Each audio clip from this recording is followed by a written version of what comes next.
দুর্গাপুরের কোকোভেন থানার নবওয়ারিয়া এলাকায় আগ্নেয়াস্ত্র দেখিয়ে দাদাগিরির অভিযোগে এক ব্যক্তিকে গ্রেপ্তার করেছে পুলিশ। ধৃতের নাম রঞ্জিত সিং, তিনি ওই এলাকারই বাসিন্দা। বৃহস্পতিবার রাতে এলাকায় একটি গোলমালের ঘটনা ঘটে, যার পর পরিস্থিতি উত্তপ্ত হয়ে ওঠে। অভিযোগ, সেই সময় রঞ্জিত সিং আগ্নেয়াস্ত্র বের করে এলাকায় আতঙ্ক ছড়ানোর চেষ্টা করে। স্থানীয় বাসিন্দারা জানান, দীর্ঘদিন ধরে সেই এলাকায় দাদাগিরি চালাতো এবং সাধারণ মানুষকে ভয়ের মধ্যে রাখত। ঘটনার খবর পেয়ে দ্রুত ঘটনাস্থলে পৌঁছায় কোকোভেন থানার পুলিশ।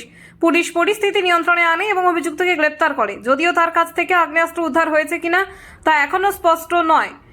শুক্রবার ধৃতকে দুর্গাপুর মহকুমা আদালতে পেশ করা হয়। পুলিশ সূত্রে জানা গেছে, ঘটনার পেছনে আরও কয়েকজন জড়িত থাকতে পারে বলে সন্দেহ করা হচ্ছে। তাদের শনাক্ত করে ধরার জন্য তল্লাশি অভিযান শুরু হয়েছে।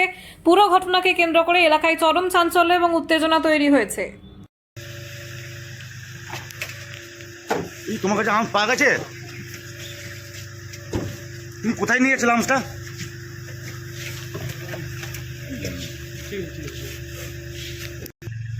উপর নিচে হোক। চলো চলো চলো।